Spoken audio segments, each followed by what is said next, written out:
He said it on a Wednesday afternoon in late November.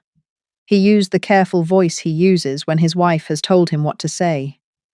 By Christmas morning, the words immediate family meant something different in our family than they had 4 weeks earlier.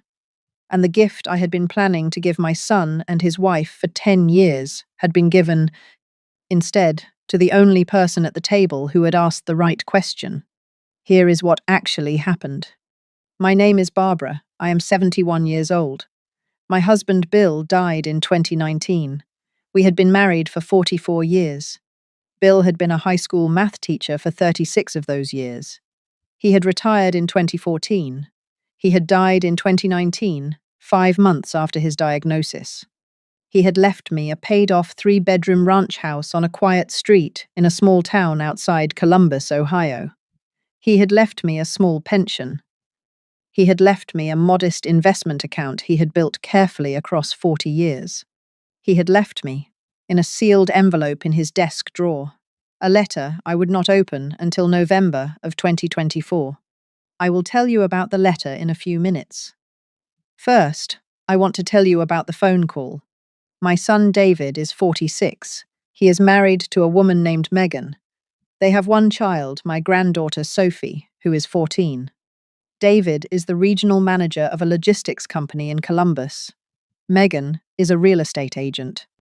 They live in a 4-bedroom colonial in a development called Stonewood Crossing, about 20 minutes from my house. They make, by my estimate, somewhere around $200,000 a year combined. They are not poor, they are not struggling. They are, however, the kind of family that always seems to have a reason to skip the small expense and let someone else pick it up.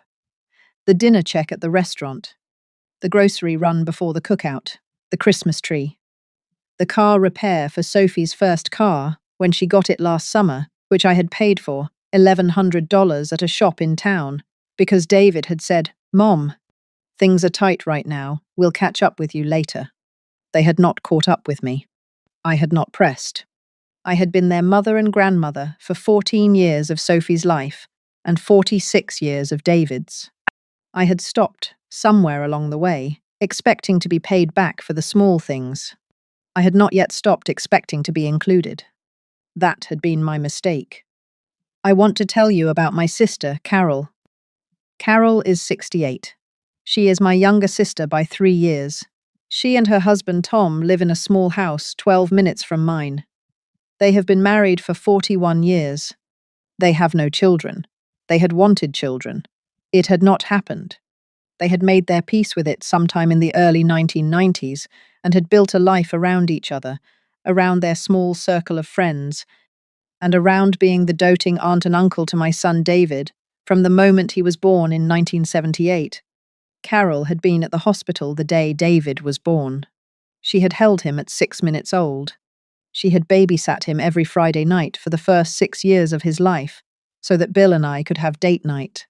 She had attended every school play, every basketball game, every graduation, every birthday party, from the time David was 1 until the time he turned 18. She had been, in every sense that mattered, to me and to Bill, our son's second mother. She had cried at his wedding in 2008. She had been at the hospital when Sophie was born in 2010. She had babysat Sophie too, not as often, because Megan had her own family, who did most of the babysitting, but enough. Enough that Sophie called her Aunt Carol with the same warmth a 14-year-old gives to people who have been in her life since the day she was born. In June of 2024, Carol's husband Tom had died. He had been 70. He had had a heart attack on a Saturday morning in his garden. He had been dead before the ambulance arrived. I had driven over to Carol's house at 8:45 a.m. on the day Tom died. I had stayed with her for 9 days. I had slept in their guest room. I had made her toast. I had answered the phone. I had helped her write the obituary. I had stood beside her at the funeral. I had watched her, in the months that followed, become a different person. The 41 years of marriage had ended in a single morning. She had not yet, by November of 2024, fully come out the other side. She had lost 12 pounds without trying. She had stopped going to her book club. She had been on the last few visits to my house, more quiet than she had been at any point in our 68 years as sisters. I had been making sure to invite Carol to everything since June. I had invited her to my 4th of July cookout. I had invited her to my Labor Day cookout. I had invited her to Thanksgiving dinner at my house in November. She had come to all three. She had been quiet at all three. I had been planning, in November of 2024, to invite her to Christmas dinner at David and Megan's house, because that was where Christmas dinner had been hosted every year since 2018, after David and Megan had finished their colonial in Stonewood Crossing and decided that hosting Christmas was easier with the kid.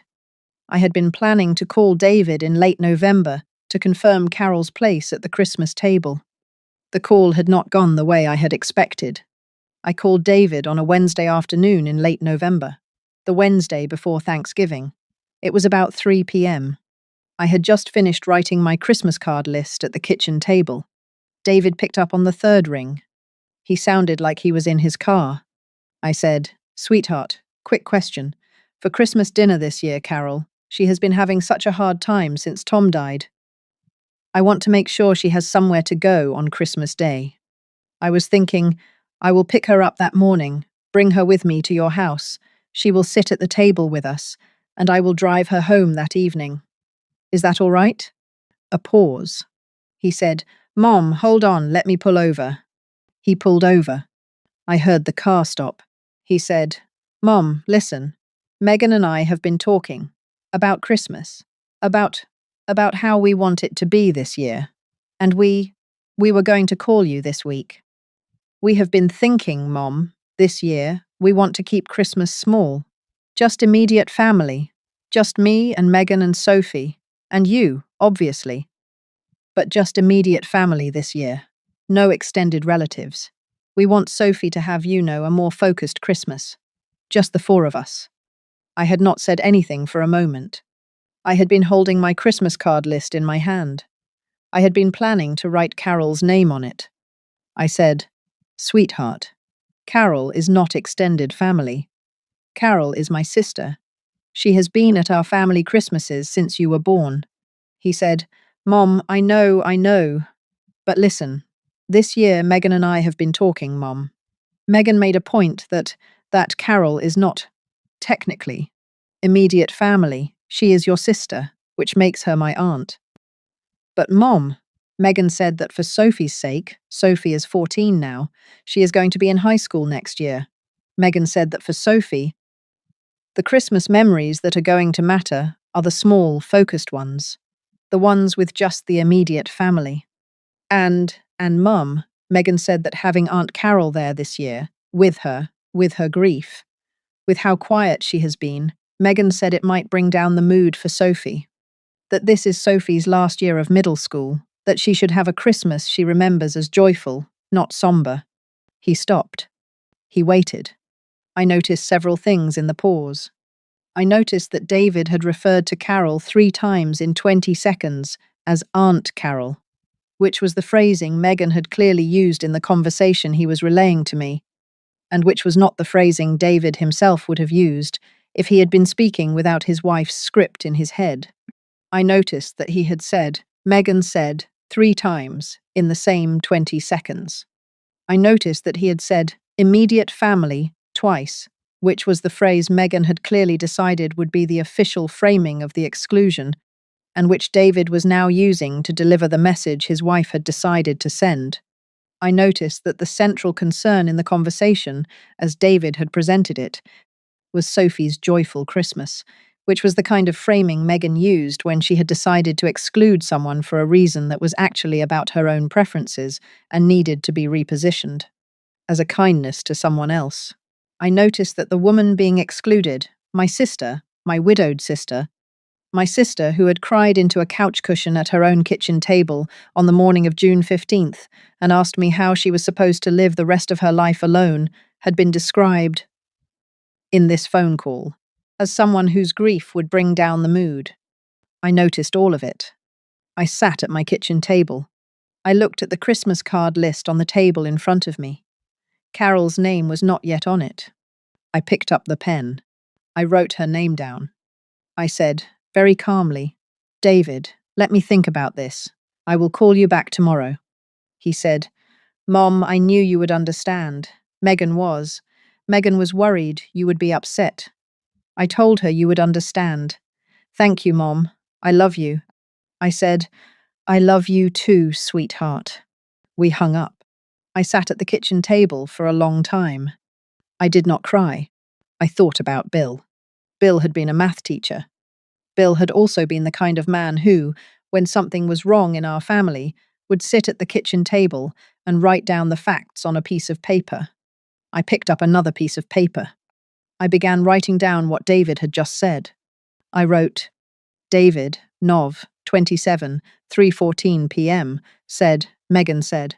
Said, immediate family twice. Said, Aunt Carol 3 times. Said Carol's grief would bring down the mood for Sophie's joyful Christmas. Said Sophie's middle school Christmas memories should be focused. I underlined should be focused. I sat at the kitchen table with the paper in my hand. I thought about Carol. I thought about Tom in the garden.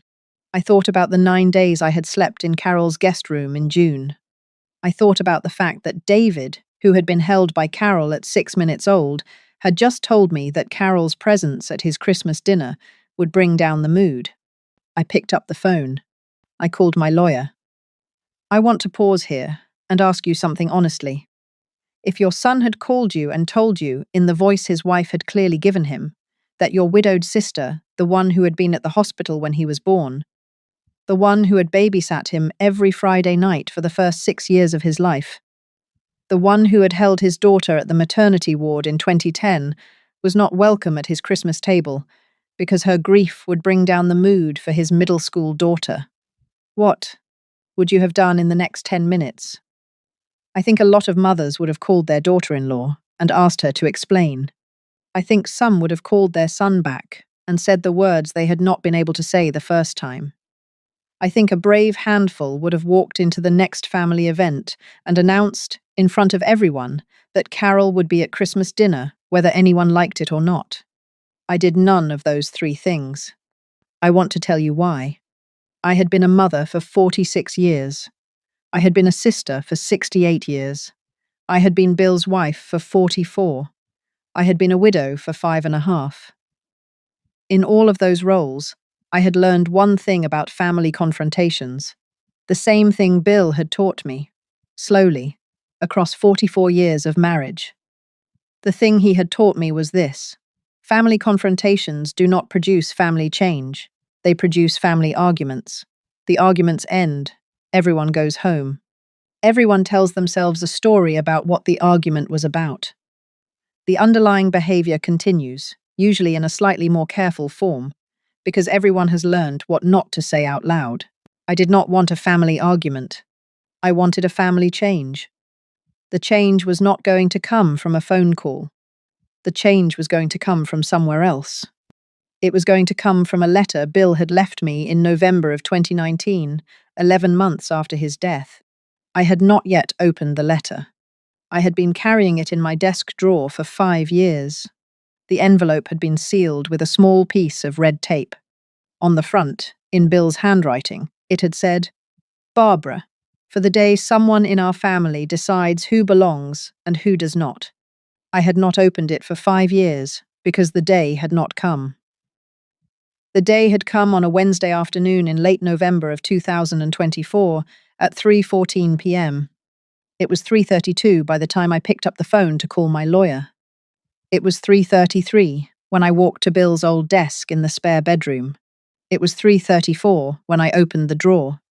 It was 3:35 when I broke the seal. The letter was 3 pages long, handwritten on yellow legal pad paper. Bill had written it in February of 2019, 3 months before he died.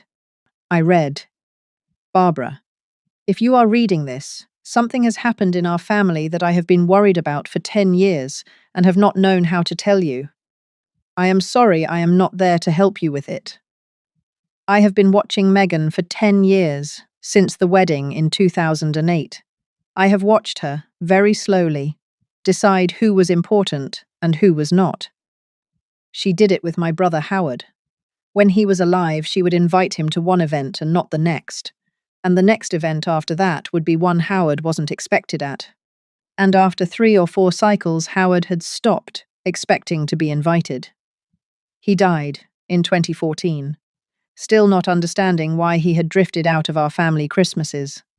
I had understood. I had not been able to fix it. I am sorry I did not try harder, Barbara. I had not yet learned what I am about to tell you. I have also watched Megan, very slowly, decide that Carol was an obligation, not a person. She has been polite to Carol for 16 years. Polite, not warm. She has invited Carol to events when David has pushed her to. She has not invited Carol to events when David has not pushed. Barbara. Tom died in June of this year. Megan and David came to the funeral. They were polite at the funeral. I noticed, at the reception afterward, that Megan kept Sophie away from Carol the entire afternoon. Sophie wanted to sit with Carol. Megan kept finding reasons to move Sophie to a different table. Barbara. I am writing this letter because I think I am almost certain that sometime in the next year or two, Megan will decide that Carol is not welcome at our family Christmas. She will not say it to you directly. She will have David say it. David will say it in the language of immediate family. That phrase is one of Megan's favorites. She uses it when she wants to make an exclusion sound legitimate. Barbara.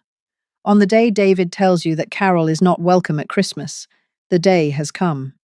The day I have been worried about. I am sorry I am not there to help you with it. I have left you something. 2 things, actually. The first is in the safe deposit box at our bank.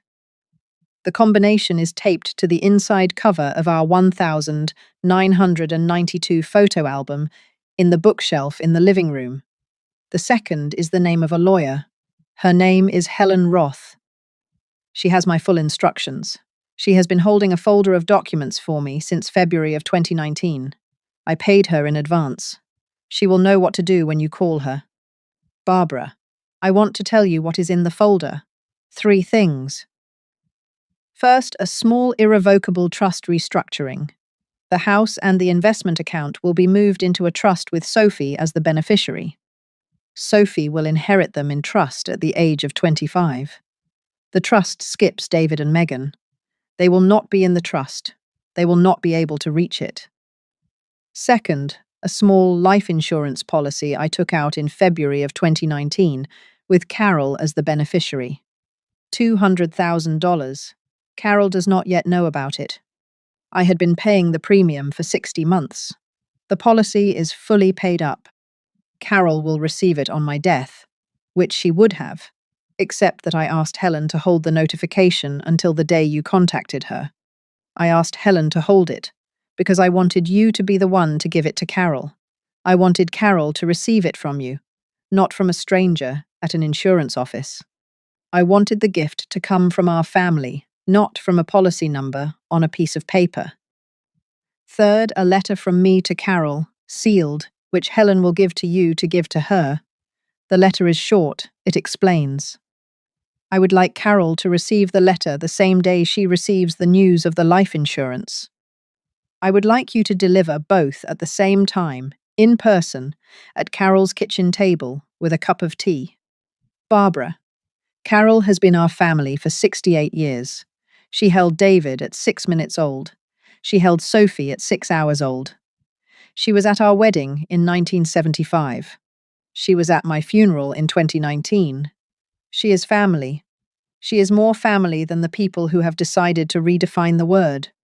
Christmas this year, whatever year this is when you are reading it, please do not go to David and Megan's house. Please host Christmas at our own house. Invite Carol. Invite anyone else who has been quietly redefined out of David and Megan's vocabulary.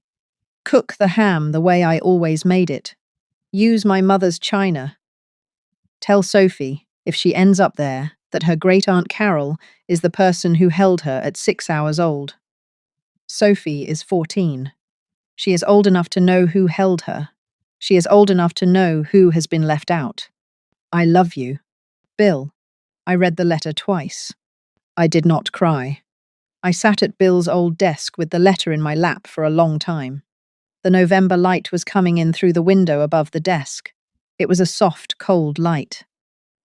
The kind of light Ohio gets in late November, when the trees have just gone bare, and the first frost is a few weeks away. I sat in the light. I thought about Bill. I thought about how he had known, in February of 2019, that his wife's sister would one day be excluded from their family's Christmas table by their daughter-in-law's word, immediate. He had known. He had prepared. I stood up. I went back to the kitchen. I picked up the phone. I called Helen Roth. Helen picked up on the second ring. I said, "Helen Roth, this is Barbara Whitlow. My husband Bill Whitlow asked you to be ready for my phone call. I am calling now." She was quiet for a long moment. Then she said, "Barbara, I have been waiting for 5 years and 9 months. I will be at your house tomorrow morning at 9. Will you be home?" I said, "I will be home." We hung up. I sat at the kitchen table. It was 3:56 p.m. I made myself a cup of tea. I called David back at 4:15. I said, "Sweetheart, about Christmas. I have decided to host Christmas at my house this year. Just me, not at your house. I would like you and Megan and Sophie to come to my house instead. I will cook the ham the way your father used to make it. I will use my mother's china. Carol will be there. So will I. So will you and Megan and Sophie, if you can come. Christmas Day, 3 p.m., my house. I hope you can make it." There was a long silence. He said, "Mom, what you want to host Christmas? At your house?" I said, "Yes, sweetheart. I have been hosting Christmases at my house since 1977. It has been a while since I have done it. I would like to do it again this year." He said, "Mom, but Megan and we have been hosting at our house since 2018.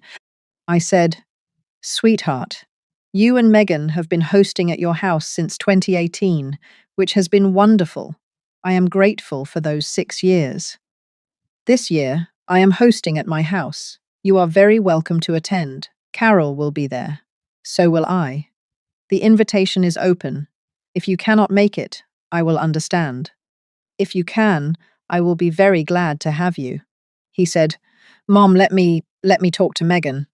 I said, "Sweetheart, of course. Please call me back by Friday so I know how many places to set." We hung up. I made another cup of tea. I sat at the kitchen table. I had not yet, at this point, told Carol anything. I would tell Carol the next day, after Helen arrived. Helen Roth arrived at my house at 8:58 on Thursday morning. She brought a leather portfolio. She brought a notary in her car. We sat at my kitchen table. She brought out 3 documents. We worked at the kitchen table for 2 hours. I signed the trust restructuring, moving the house and the investment account into a trust for Sophie, accessible at 25. I signed the activation of the life insurance distribution to Carol, $200,000, to be wired to Carol's bank account within 10 business days of the activation. I signed the certification of receipt of Bill's letter to Carol, which Helen handed to me sealed in a small cream envelope. The notary stamped each document. By 11 a.m. on Thursday, the house was in trust for Sophie. Carol's $200,000 had been activated. The letter was in my purse.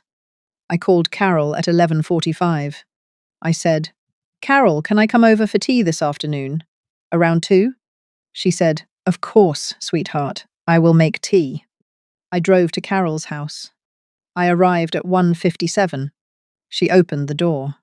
She was in her grey cardigan, the one she had worn most days since June. She hugged me at the door. She walked me into the kitchen. She poured tea. We sat at her kitchen table. I said, "Carol, I want to tell you 2 things." She said, "Okay." I said, "First, Christmas this year. I am hosting at my house, not at David and Megan's. I want you to come. I want you at the table.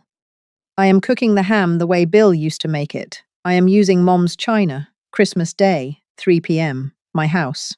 She blinked. She said, Barbara, but you always go to David's. I said, Carol, not this year.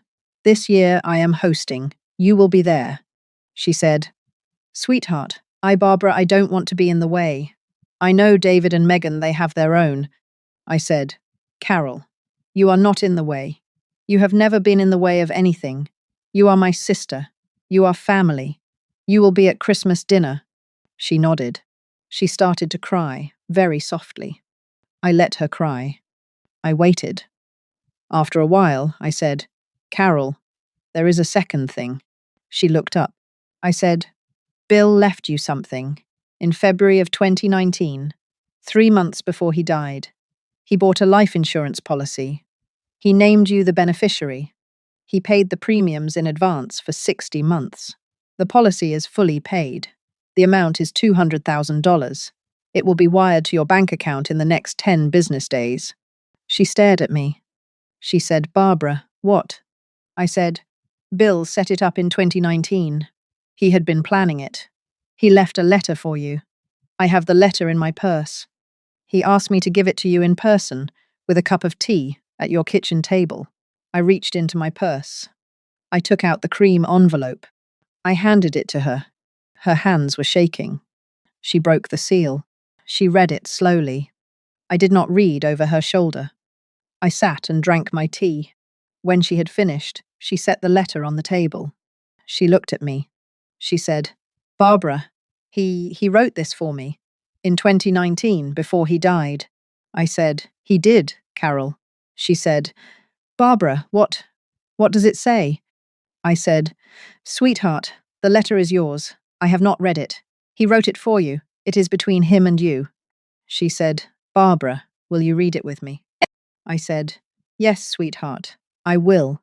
She slid the letter across the table.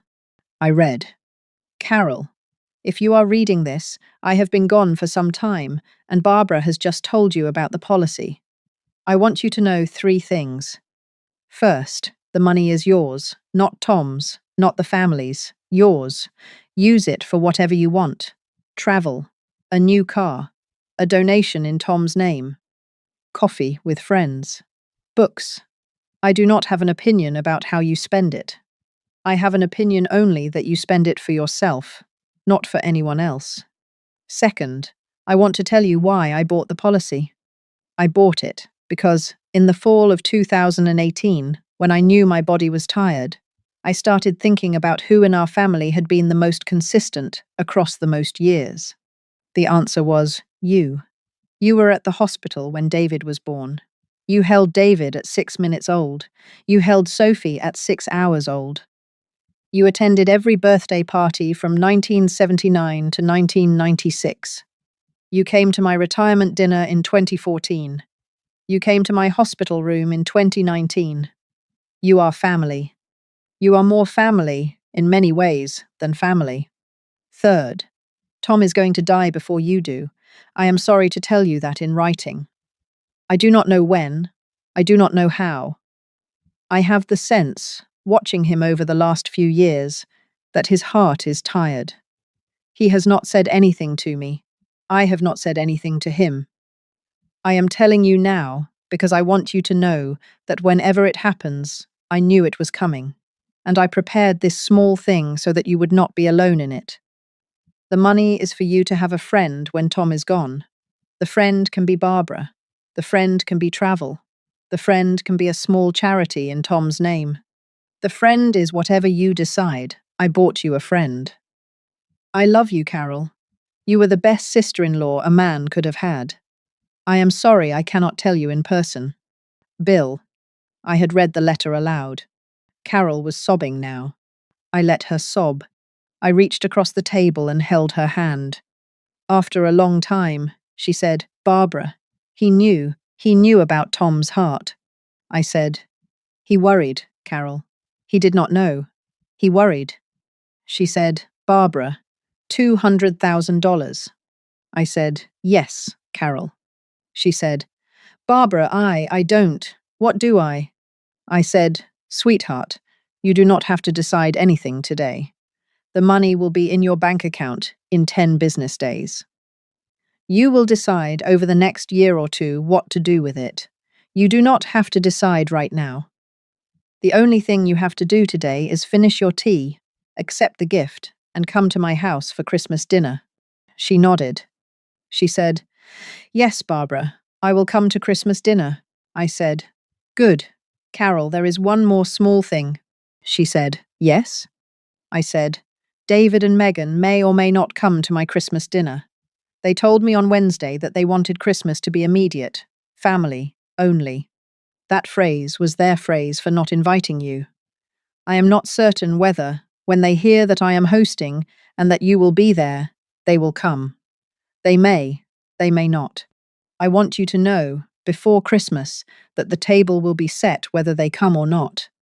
The four of us, you, me, Sophie, if she comes, and the empty chair Bill always sat in, will have Christmas dinner. That is the table I am preparing." She nodded. She said, "Barbara, I love you." I said, "I love you too, sweetheart." I drove home. I waited for David's call. David called me on Friday evening at 6 p.m. He sounded tired. He said, "Mom, Megan and I have been talking about Christmas, about you hosting. We have decided we will come." I said, "I am glad, sweetheart."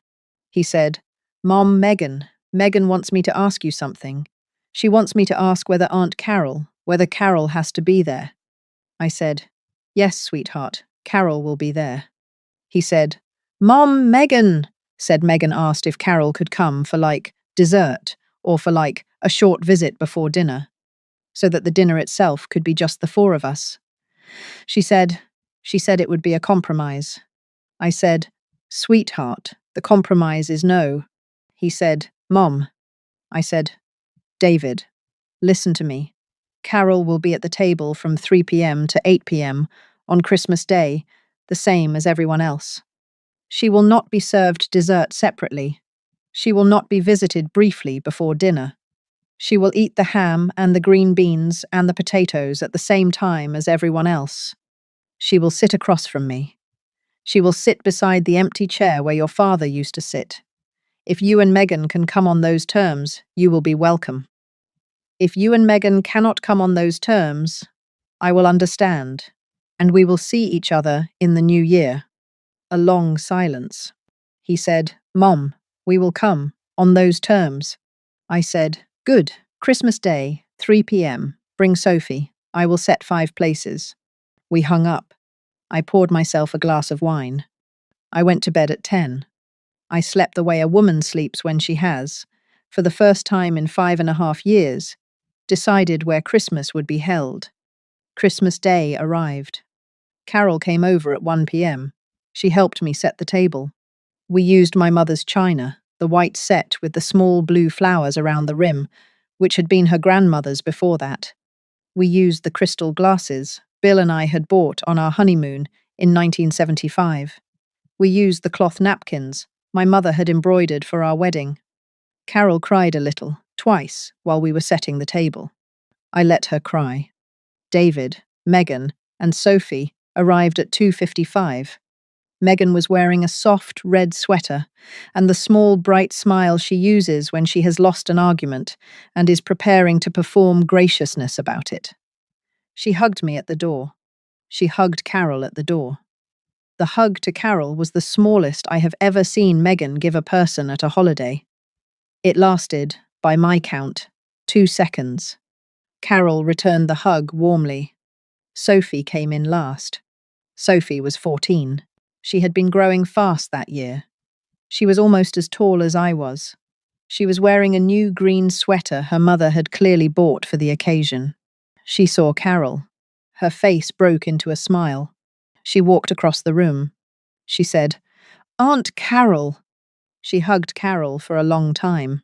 She said, into Carol's shoulder, "Aunt Carol, I am so glad you are here. I missed you."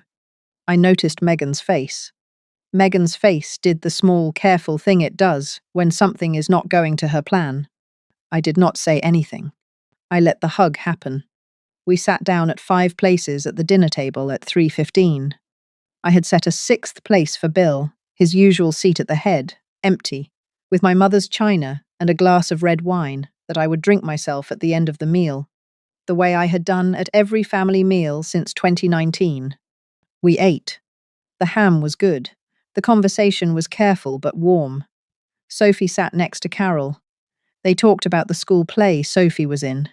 They talked about a book Carol had given Sophie 3 years ago that Sophie had reread twice. Sophie asked Carol whether she remembered the song they used to sing in the car when Carol drove her to ballet practice, when Sophie was 7. Carol remembered. They sang 2 lines of it at the table. Megan smiled at all of it. The smile did not, by my measurement, reach her eyes. I did not push her. I let her smile. At 5:45 p.m., during dessert, I stood up. I tapped my water glass with my knife. The table went quiet. I said, "Before we move to the living room, I want to say a few things briefly." I looked at the table. I looked at Sophie, then Carol, then David, then Megan, then Bill's empty chair. I said, "Yesterday morning, my lawyer Helen Roth came to my house. I signed 3 documents. The first transferred this house, into an irrevocable trust. Sophie is the beneficiary. She will inherit it, in trust, when she turns 25. The trust skips David and Megan. They are not in it. They will not be in it. I tell you this not to surprise you on Christmas Day. I tell you because Sophie is 14, and old enough to know what is coming to her, and old enough to know why. Sophie, sweetheart, this is the house your grandmother and grandfather lived in for 47 years. It will, eventually, be yours. You will know what to do with it. I trust you." Sophie looked at me. Her eyes were wide. She nodded slowly. She did not speak. I said, "The second document transferred $200,000 to your great-aunt Carol. Your grandfather Bill set up an insurance policy in February of 2019, 3 months before he died. He named Carol the beneficiary. He paid the premiums in advance. The money was wired to her account this week. Carol did not know about it until Thursday afternoon at her kitchen table. Carol was crying quietly. I continued. The third document is in my purse. It is a sealed letter your grandfather wrote to me in February of 2019. The letter explained everything I have just told you. I do not need to read it tonight. I will let it stay in my purse. It is between him and me, and I want to keep it that way." I looked at David. I looked at Megan. I said, "David, Megan, I love you both. I will continue to love you both. The relationship between us will continue. There are some things going forward that will be different." I said, "David. Your phone call on the Wednesday before Thanksgiving, when you told me that Carol was not welcome at your Christmas dinner because her grief might bring down the mood for Sophie's last middle school Christmas, that phone call was the phone call I had been waiting, without knowing I had been waiting. For 5.5 years. Your father had been waiting for it longer than that. He left me a letter explaining what to do on the day it came. The letter has been in my desk drawer since November of 2019. I opened it on Wednesday afternoon at 3:35 p.m., 21 minutes after we hung up. I said, "Megan." The phrase, immediate family, which I understand was your phrase, is not a phrase that means what you have been using it to mean. Immediate family in our family means everyone at this table, plus the empty chair where Bill is sitting tonight. It does not exclude my sister. It will not exclude my sister. As long as I am alive, immediate family at any holiday in our family will include the people who have been at the table for 68 years, regardless of their genetic relationship to the table's host. I said, "That is all I have to say tonight. The ham was good, the dessert was good. Carol, sweetheart, would you help me clear the plates?" The table sat in silence for a long moment. Then Carol stood up. She walked around to my side of the table. She helped me clear the plates. Sophie stood up and helped us. David and Megan sat at the table for another 4 minutes, then they stood up. Then they helped too. We moved to the living room for coffee. It was the strangest, quietest, most honest Christmas dinner I had hosted in 20 years. It was also the best one.